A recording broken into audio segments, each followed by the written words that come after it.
जन्माष्टमी के बारे में हम लोग समझने जा रहे हैं कि जन्माष्टमी के बारे में तो होली साइंस में जन्माष्टमी तो दिया नहीं, तो हम तो आपको होली साइंस बताते हैं। होली साइंस में जन्माष्टमी दिया है। किसका जन्म? कृष्ण का जन्म। कृष्ण कौन है? विष्णु का अवतार। उनको अंग्रेजी में क्या कहते हैं? Christ consciousness. उनके जन्म के बारे में बात तो है। कहाँ जन्म लेते हैं? हृदय में लेते हैं। हृदय कहाँ है? लिखा तो है हृदय कहाँ है। इसको खोजिए, देखिए हृदय कहाँ है, मिलेगा। देखिए सूत्र नंबर 6 गॉस्पेल पेज 33। चित्त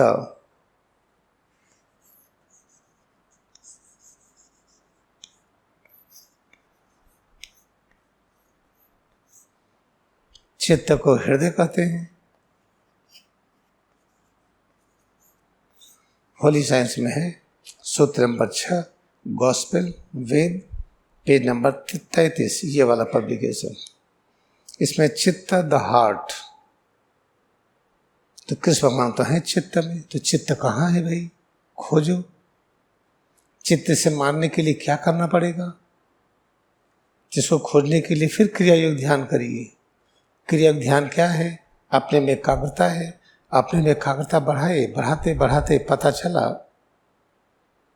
अब मिल गया। जब चित्त मिलेगा तो क्या करेगा वो? चित्त ही शक्ति देता है। किसको? सबको। जो 24 तत्व हैं अपने पास, 24 तत्व में पहला तत्व चित्त है, इसके बाद अहंकार है। अहंकार को जीव भाव कहते हैं, अंग्रेजी में ईगो कहते हैं, इसी को जीवात्मा कहते हैं।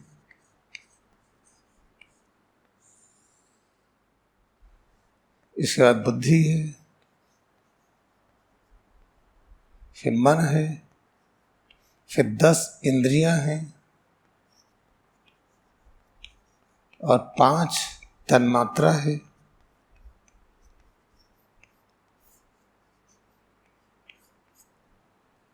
फिर 5 स्थूल तत्व है। स्थूल तत्व क्या है? जिसको हम अपने इंद्रियों से परख सके।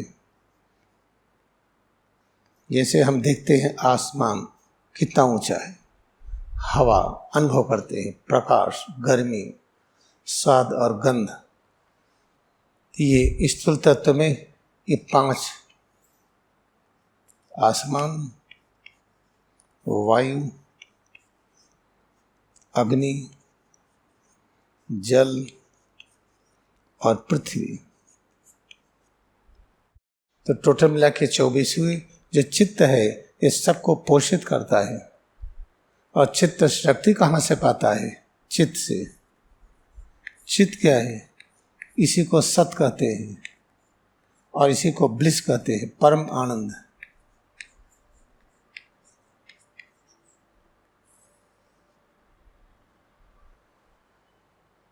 ये चित्त के पास एक ज्ञान है कैसे माया प्रकट करें। माया क्या है? प्रतिबिंब। जो हो ना फिर भी हम जादू दिखाते हैं कि है। चित्त को ज्ञान है कैसे हम जादू प्रकट करें। कोई चीज ना हम दिखाएं, दिखाना शुरू किए तो ये 24 तत्व बन गए। तो इस चित्त को हृदय कहते हैं। कृष्ण भगवान उसमें है। कृष्ण भगवान कौन है? ये जो चित्त है 3 प्रकार के शक्ति के रूप में प्रकट होता है। एक शक्ति निर्माण करने की ब्रह्मा, एक है सुरक्षा करने की विष्णु, एक है परिवर्तन। तो जो सुरक्षा देता है उसका महत्व बहुत अधिक है, सिक्योरिटी का। उसको इम्यूनिटी कहते हैं, वाइटलिटी कहते हैं, जीवन शक्ति कहते हैं और रोग प्रतिरोध क्षमता कहते हैं। वही विष्णु की शक्ति है, उसका महत्व बहुत अधिक है। वो कहाँ है? इसी में है वो। तो कृष्ण भगवान बोले अर्जुन से, हे अर्जुन मैं सबके हृदय में हूँ। अगर जन्माष्टमी मनाते हैं, हमको कृष्ण का बर्थ चाहिए, तो कृष्ण कहाँ पैदा होंगे? हृदय में। हृदय कैसे मिलेगा? समझ में नहीं आता। फिर क्रिया योग ध्यान करिए। ध्यान करते करते अपने अंदर में फिर गए, पता चला कि अंदर में 14 भुवन भी हैं। 14 भुवन आप मिलेगा इसमें। 7 पाताल 7 स्वर्ग, कितना हमको आराम हो गया। ये सब ना होता तो हमारी बात कोई मानता ही नहीं। सूत्र नंबर 13 गॉस्पेल, ये 14 भुवन की चर्चा है। इसमें 7 स्वर्ग है और 7 पाताल है। चलो भाई, अपने अंदर एकाग्र हुई, 14 भुवन मिले। चलो मिल गए 14 भुवन, यहाँ से शुरू किया, यहाँ तक पहुँच गए। 14वें भुवन को सत्य लोग कहते हैं। जब सत्य लोग पर पहुँचते हैं तो हमें ज्ञान होता है कि हमारे प्रभु के बीच में दूरी नहीं है। इसके नीचे का क्या है, जो 13वां लोक है। 13वें लोक को क्या कहते हैं, जहाँ से 14वां लोक दिखाई पड़ता है। इस 14वें लोक में ब्रह्मा विष्णु और शिव सभी हैं। इस 13वें लोक का नाम क्या है, फिर इसमें देखिए मिलेगा धैर्य लोक, इटर्नल पेशेंस, जिसको 6ठा स्वर्ग कहते हैं। 6ठे स्वर्ग को 13वां लोक कहते हैं।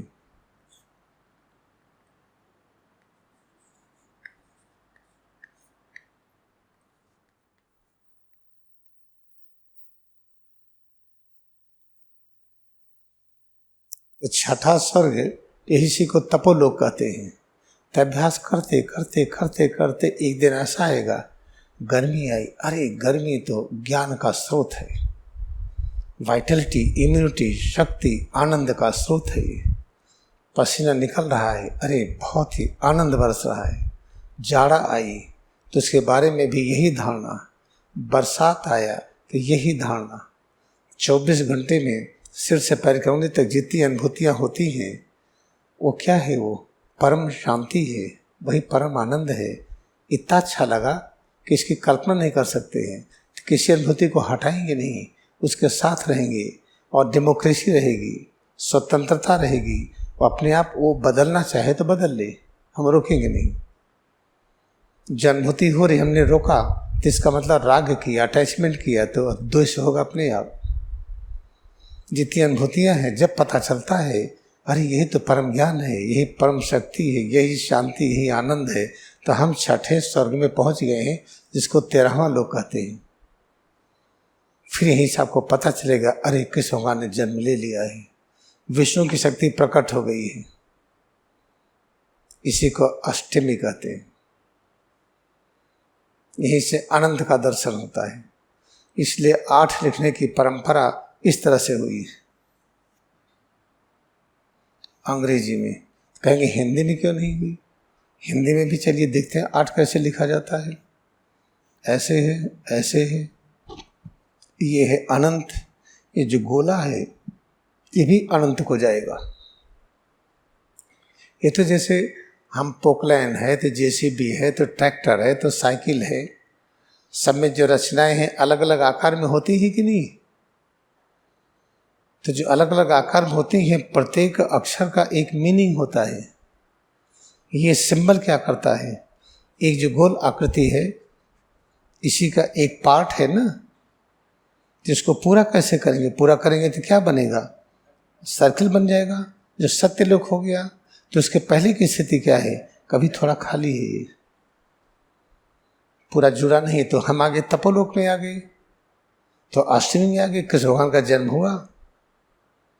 कब जन्म होगा, लोग कहते आधी रात। चलो मान लो सही है। आधी रात का मतलब क्या है, आधा का मतलब क्या है, समत। संसार में और अध्यात्म में दोनों में एक साथ। संसार क्या होता है, मेडिटेशन हॉल बनाना, पेड़ पौधे लगाना, जीव जंतुओं की रक्षा, ये सब कार्य सांसारिक है। अध्यात्म क्या है, उस शक्ति से कैसे पेड़ की रचना करिए, नए नए पेड़ उगाइए, नए नए पेड़ों को जन्म दीजिए, नए नए जीव जंतु बनाइए, नया नया मानव का रूप बनाइए। तो आध्यात्मिकता की पराकाष्ठा और संसारिकता की पराकाष्ठा दोनों के मिलाइए तो एक सर्किल बनता है।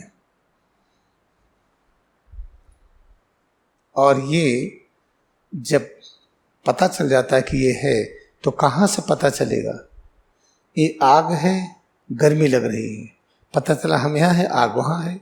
हम आग में ही बैठ गए तो आग हो गई। तो आग कहाँ है, खोज ही बंद हो गई।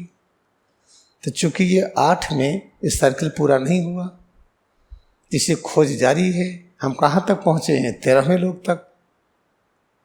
यही है जन्माष्टमी, यही है मध्य रात्रि, यही है मध्य, सांसारिकता आध्यात्मिकता का संगम। ऐसी स्थिति में माया नहीं घेरती है, माया हमारे पकड़ में होती है। ये कृष्ण का जन्म कैसे अपने अंदर आप करिए, प्रतिदिन करिए। जब दीक्षा वाली क्रिया अच्छी तरह से होने लगती है तो आप इमीडिएट जब आप विशुद्धि चक्र में मन को एकाग्र करके असीम शांति अनुभव कर लेते हैं। हर समय असीम शांति है।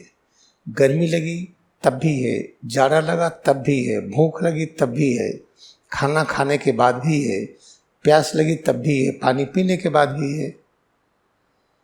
तो ये है जो जन्माष्टमी का पर्व है, जो मनाया जाना चाहिए। अब धीरे धीरे ये चीज़ जा रही है ना, ये फैलेगी। ये एक दिन ये पूरा छा जाएगा पृथ्वी पर। जन्माष्टमी क्या है, स्वामी तीसरे दिन क्या कहा कि किताब हम लिख रहे हैं, कि जिसके लिए बनी उसके हाथ में आ जाएगी, उसको समझेगा वो।